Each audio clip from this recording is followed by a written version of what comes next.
Bonjour à tous et bienvenue sur l'essentiel de l'immobilier, le podcast qui va à l'essentiel pour vous aider à vivre de l'immobilier sous toutes ses formes. Chaque dimanche, retrouvez un nouvel épisode dans lequel nous parlerons des métiers de l'immobilier, d'investissement et de la vie en copropriété. Je suis David, professionnel de l'immobilier depuis 10 ans. Retrouvez mon livre « Acheter son premier appartement », le guide complet pour réaliser votre rêve immobilier sur Amazon. Abonnez-vous pour ne pas rater les prochains épisodes. Tu poses des questions, on a les solutions. Démarrer c'est facile, avec nous c'est tranquille. L'essentiel de l'immobilier, un podcast pour t'accompagner dans tous tes projets. Tu sais qu'on va assurer. Bonjour à tous et bienvenue dans ce 9e épisode. Aujourd'hui, on est au mois d'août. Le temps est chaud, le temps est beau. Vous préparez vous aussi votre rentrée. Et j'avais envie de vous faire plaisir. J'avais envie de faire un sujet un peu plus léger cette fois. Je vais vous raconter des anecdotes en immobilier, des choses qui me sont arrivées. On va pas parler de la plus belle maison que j'ai visitée ou de la pire. On va pas parler de la plus grosse commission. Tout ça, sincèrement, on s'en fiche. Je vais vous raconter des petites histoires du quotidien qui me sont arrivées, mais qui vont vous sembler parfois folles. Mais je vous garantis qu'elles me sont arrivées. Ça va être sympa. Prenez des chips, installez-vous avec un bon verre de coca. On y va.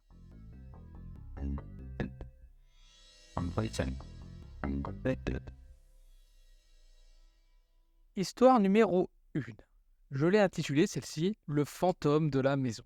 Alors, je ferai un épisode spécial pour Halloween, je vous le dis et je vous le spoil un peu, parce que j'en ai un paquet d'histoires de fantômes dans les maisons, un paquet. Et en plus, ça tombe bien, j'adore ça. Mais là, c'est juste pour vous donner un petit peu le goût des choses. Donc, je vais vous raconter cette histoire. Un jour, j'allais pour rentrer un mandat. Je devais avoir une vingtaine d'années. C'était un de mes premiers mandats. Je me rends à la maison sur laquelle je devais rentrer le mandat. C'était une maison, comment vous dire ? C'était une maison de campagne avec un grand portail qui était sur le bord de route. Et il y avait environ 150 mètres, je dirais, jusqu'à la maison qui était plus loin au fond. J'arrive devant le portail. Je fais comme tout le monde, je sonne. Et là, au loin, parce que je voyais la maison d'où j'étais, j'aperçois un monsieur sur le balcon qui me regarde, je le regarde, il était torse nu. On se regarde et je lui fais un signe de la main. Je pensais qu'il était sorti sur le balcon avec son petit arrosoir parce que j'avais sonné et qu'il voulait m'ouvrir la porte. Il me voit, le portail s'ouvre. Je rentre avec ma voiture, je roule. Et là, je me gare. Petite maison classique de Provence. Elle était posée sur un terrain, donc elle était complètement indépendante, 4 côtés, un grand jardin. Bon voilà, la maison classique du sud. Donc jusque-là, tout va bien. Une dame m'accueille, cette dame super gentille, me dit bonjour, je dis bonjour, quelques politesses, quelques échanges cordiaux, je dirais, et elle me fait faire le tour de la maison. Donc on visite la maison, elle me montre pièce par pièce, on va partout, chambre, cuisine, salon, patati, patata, elle m'a fait voir toute la maison. À un moment, on monte dans les combles, et dans les combles, je rencontre son fils qui a une quarantaine d'années aussi. Bonjour, bonsoir, comment vous allez, blablabla, je fais 2-3 photos. Ok, on descend, on s'installe à une table et elle me dit « Bon, à combien vous estimez ma maison ?» Donc je lui donne le prix de l'estimation de sa maison. On se pose, je rédige les papiers, puis on tombe d'accord sur le prix du mandat, chose sur laquelle elle signe. Elle signe le mandat. Et au moment où elle a signé le mandat, tout bêtement, je lui ai dit c'est bien, vous avez signé, mais il faudrait que monsieur signe aussi. Et là, vous savez ce qu'elle a fait ? Elle s'est mise à pleurer. Je suis sûr que vous l'aviez deviné, mais bon, quand même, je dois faire un peu de storytelling. Elle s'est mise à pleurer. En fait, monsieur était décédé, et c'est pour ça qu'elle vendait la maison. Et ça, c'est une information que j'avais au préalable, mais que j'avais oubliée, tout bêtement, parce que vous savez, quand vous démarrez, vous pensez pas à tout. Et donc, elle me dit, monsieur est décédé. Et là, très, très bêtement, je lui dis, d'accord, signer le mandat. Elle a signé le mandat, et je pars. J'arrive jusqu'à ma voiture, je monte dans ma voiture, et d'un coup, sueur froide. Et là, je réalise qu'en fait, j'ai vu un homme d'une 60aine d'années, torse nu, sur son balcon, qui a arrosé ses fleurs, barbu avec des lunettes et un peu une coupe au bol. Quand je me refais le film, quand je revois toutes les pièces de la maison où je suis allé, quand je suis allé dehors, dedans, je n'ai pas revu cet homme. Donc je pars, je suis pas très bien en voiture, mais bon, bref, je me dis, peut-être tu l'as raté, peut-être que c'était quelque chose que tu n'as pas vu, peut-être que quand toi tu étais en haut, il était en bas, bref. Et un jour, j'organise une première visite Et quand je vais faire la première visite de la maison, je monte à l'étage où il y avait la salle à manger. Et vous savez quoi? J'ai vu la photo de l'homme que j'avais vu. Il était à côté d'une bougie. C'était sa femme qui avait allumé une bougie pour lui. Et il était à côté de cristaux, de plein de pierres. Vous savez, les pierres ésotériques. Il y avait plein de pierres. Et il y avait sa photo. J'ai failli faire un malaise. Mais vraiment, j'ai dû m'asseoir sur le canapé. La dame m'a fait asseoir sur le canapé. J'ai vu l'homme que j'avais vu quelques jours avant sur le balcon. Je crois, chacun est libre d'y croire, de ne pas y croire, mais je crois que j'ai vu le fantôme de son défunt mari qui ne voulait pas quitter sa maison. C'était la première histoire. J'espère qu'elle vous a plu. Enchaînons sur la deuxième.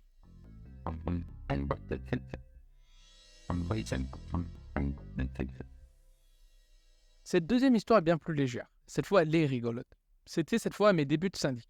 Je ne les ai pas mises dans l'ordre, je n'ai pas mis d'ordre d'importance dans les histoires. Je vous les sors comme elles me viennent. J'ai juste une liste de points d'histoires que je voulais évoquer avec vous parce que je les trouve marrantes. Donc j'étais syndic, j'arrive sur une copropriété à la ville de Sète, c'était à Sète, et c'était dans une des plus jolies rues de la ville, en centre-ville. Je vais d'abord au travail, comme tous les matins, je m'installe à mon bureau, puis on me déclare un sinistre. Donc en tant que syndic, quand vous avez des sinistres, si vous n'avez pas de service sinistre, c'est à vous de les gérer. Je ne veux pas trop rentrer dans les histoires. On a dit qu'aujourd'hui, on ne parlait pas d'immobilier, on parlait que des anecdotes de l'immobilier. Donc bon, je me rends à l'appartement parce que c'était un jour où je pouvais y aller. Puis comme c'était un petit immeuble qui n'était pas très loin de l'agence, je me suis dit que j'allais y aller. Donc j'y vais. Je frappe à la porte. C'était une jeune fille qui m'ouvre, très gentille. Elle m'ouvre, elle me dit « Est-ce que vous voulez un café ?» Je lui dis oui. Elle me montre le lieu de l'infiltration. Elle me montre la fuite. Je lui explique la procédure pour réparer la fuite. Et puis, juste avant de partir, elle me dit ça m'a fait plaisir que vous me preniez au sérieux ou quelque chose comme ça. Elle m'a dit, en gros, l'idée, c'était ça me fait plaisir que vous me voyez comme je suis. Grosso modo, c'est ça, c'était l'idée. Moi, je n'ai pas tiqué. J'ai dit d'accord, très bien. Donc, je sors et devant l'appartement, donc il était à peu près 11h du matin, j'ai vu qu'il y avait quelques personnes devant qui attendaient, qui cherchaient, mais je ne savais pas ce qu'ils cherchaient, ces gens-là. Je n'ai pas compris. Quand j'arrive au bureau, là, mon assistante me dit « Oh, mais t'as réalisé chez qui t'es allé ?» Je dis « Bah non, parce qu'elle a été fan. » Elle me dit « Tu es allé chez une des stars les plus en vogue de la série, Demain nous appartient. » Patati, patata. Et c'est là que j'ai compris qu'en fait, oui, il y avait des gens, il y avait des fans dehors qui l'attendaient, des petits fans parce que c'était à l'apogée de la série quand elle est sortie.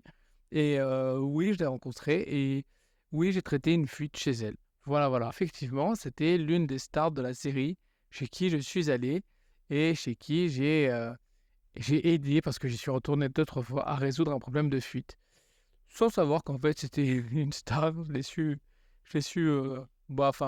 après la première visite, mais ben voilà, je ne savais même pas qui c'était.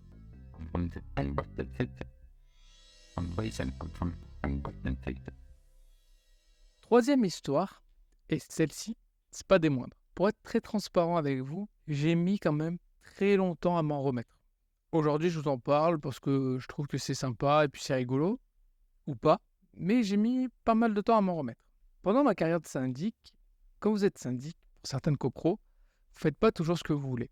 Parfois, vous devez être un peu méchant, parfois vous devez être un peu gentil, parfois vous devez être un peu conciliant, et surtout, vous devez faire respecter les règles.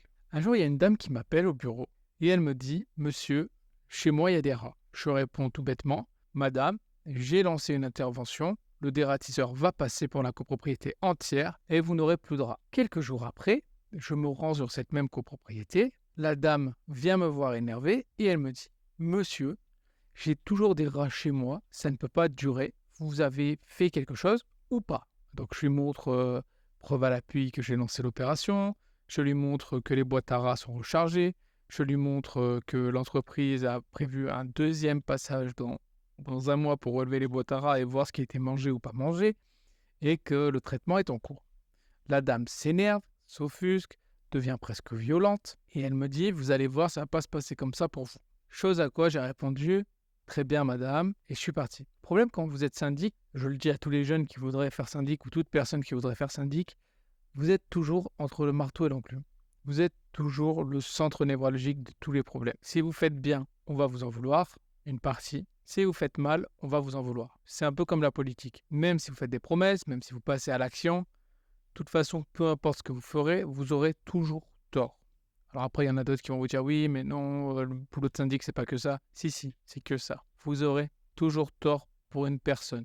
Et statistiquement, c'est normal et compréhensible parce que sur une copro de 100 ou 200 personnes, il y a toujours une poignée qui ne vous aimera pas. Donc je rentre au bureau, les jours passent et quelques jours après, mon assistante reçoit une enveloppe, grosse enveloppe. Cette enveloppe, elle me la pose sur mon bureau parce que le courrier, c'est moi qui aime bien le traiter, je préfère le traiter moi-même. Donc elle me pose l'enveloppe sur le bureau, j'ouvre l'enveloppe et là je trouve un sac de congélation. Et dans le sac de congélation, je trouve un rat à moitié mort. Il bougeait encore les pattes, il était en train d'agoniser et de s'asphyxier. Un rat à moitié mort, ou alors il était mort, je sais pas, c'était les nerfs. La grande folle de la résidence en question m'a envoyé un rat avec une jolie menace qui était « Monsieur, un rat mort comme vous bientôt ». Ça, c'était horrible, c'était effrayant. C'était, comment vous dire, vous avez l'impression que votre vie peut être mise en danger à cause de votre travail et que, en plus, pour le coup, vous aviez fait votre travail. Et c'est là que vous vous rendez compte qu'en fait, l'humain n'a pas forcément de limites. Et s'il n'a pas forcément de limites, ou si du moins il a des limites, c'est pas les mêmes que vous. On n'est pas tous pareils, on réfléchit pas tous pareil. Donc j'ai porté plainte, évidemment. Plainte qui a été prise au sérieux, donc je remercie la police. La police est allée chez cette dame, et cette dame, elle a dû me faire des excuses. Elle a été, je sais pas comment on dit, je crois qu'on dit fichée, enfin bref. Mais oui, après, j'ai pas décidé de continuer, mais parce que j'ai vu qu'en fait, c'était plus profond que ça, mais voilà. On peut être confronté à ce genre de choses.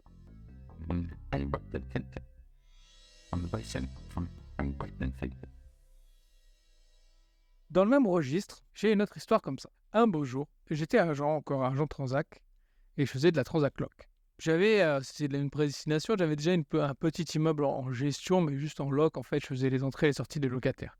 Et j'étais chargé de trouver un locataire. J'avais un petit appartement, un petit studio de 18-20 mètres carrés, bord de mer, qui ne trouvait pas preneur. Et la dame s'obstinait à avoir quelqu'un qui veuille le prendre à l'année. C'était un appartement, je dirais, des années 70, délabré, défraîchi, une vieille cuisine des années 80, vieille salle de bain avec des carreaux roses, de l'humidité sur certains murs, et sur le plafond, c'était pas beau du tout, c'était vraiment vieillot et en plus c'était cher. La dame venait quasiment toutes les semaines parce qu'elle voulait que je trouve un locataire. J'ai fait, je sais pas, peut-être 10, 15 visites, 20 visites et je n'ai jamais trouvé de locataire. Jusqu'au jour où un monsieur très sympa, il est venu me voir et il m'a dit « Moi, l'appartement, je vous le prends ». D'accord, ok. Donc, il prend l'appartement, on fait les papiers, cinquantaine d'années, un monsieur qui venait d'une commune limitrophe de Monaco, donc avec un bon dossier, de l'argent, propre sur lui, et il me racontait des histoires folles. Il avait mangé avec Sarkozy, il avait mangé avec Macron, il voyait souvent des gens, et c'était à la limite du fantasme en fait. C'était entre le mensonge et le fantasme. Je voyais bien que ce monsieur, plus je parlais avec lui et moins il était net. Mais bon, je me suis dit, la dame voulait un locataire, elle avait accepté le dossier de ce monsieur, elle l'avait rencontré elle aussi, elle m'avait dit, oui David, allez-y, vous pouvez lui louer l'appartement. Donc je fais les papiers, je m'exécute et je mets le monsieur dans l'appartement. Et moi j'avais quand même bien sympathisé avec lui parce qu'il n'était pas méchant, c'est pas grave de mentir un petit peu, je m'en fiche, s'il est gentil, ça m'allait bien.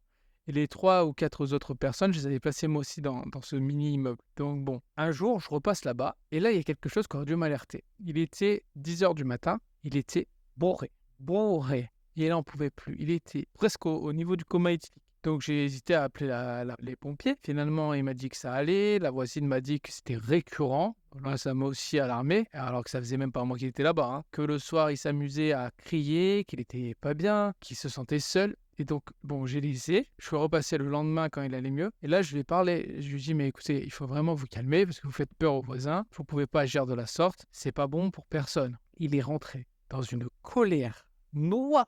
Il est devenu presque violent. J'ai pas eu peur, j'ai pas paniqué, j'ai pas été impressionné parce que, encore une fois, disons que j'ai le caractère pour ce genre de choses. D'où je dis, ok, d'accord, très bien. Et je suis parti, je me dis, tant pis pour lui, tant pis pour lui. Et là, je suis rentré dans une spirale. Ce monsieur m'appelait tous les jours à 15h, plein. Il était bourré. Il m'appelait tous les jours à 15h. Et tous les jours, il me menaçait de venir au bureau me tirer dessus avec une arme si je ne lui donnais pas la clé de la boîte aux lettres. Je n'avais pas la clé de la boîte aux lettres, il n'y avait pas de boîte aux lettres. C'était des boîtes aux lettres dans les portes. Il n'avait pas de boîte aux lettres. Ce monsieur m'appelait tous les jours, pendant plus de 15 jours, pour me dire que si je ne lui donnais pas la clé qui n'existait pas, il viendrait me tirer dessus. Un jour, je crois que c'était le 10e, 11e, 12e jour, enfin proche de la fin, il m'appelle, il me dit, mais vraiment, il m'appelle sur mon portable perso, je sais pas comment il l'a trouvé, il m'appelle sur mon perso. Il me dit, David, mais gentil, hein. Il me dit, David, je voulais venir te tuer aujourd'hui, mais comme il pleut, j'ai fait demi-tour. Mon sang s'est glacé. Je savais pas ce que ça faisait, mais là, mon sang s'est glacé. J'ai pris mon téléphone, je l'ai posé, je suis allé porter plainte avec les preuves, avec les enregistrements. Et la police est allée là-bas sur place, je crois le lendemain ou le surlendemain, pareil, parce qu'ils l'ont pris au sérieux. On était deux à porter plainte là-dessus, mon patron et moi, parce qu'il appelait aussi mon patron. Et la police nous a fait un retour, puisque j'avais loué à certains policiers des appartements, hein, forcément dans une petite ville. Et oui, ce monsieur avait un pistolet non déclaré. Et oui, ce monsieur avait présagé de venir nous tirer dessus. Ça, c'est de l'anecdote, hein. Pour la conclusion de cette histoire, quelques mois après, j'ai appris qu'il a agressé une voisine, qu'il lui a cassé le nez et qu'il a fini en hôpital psychiatrique plus procès. Et l'enquête de la police avait révélé qu'en fait, ce monsieur avait quitté sa femme et ses enfants pour violence, qu'il avait sombré dans la dépression et qu'il était, je crois, schizophrène.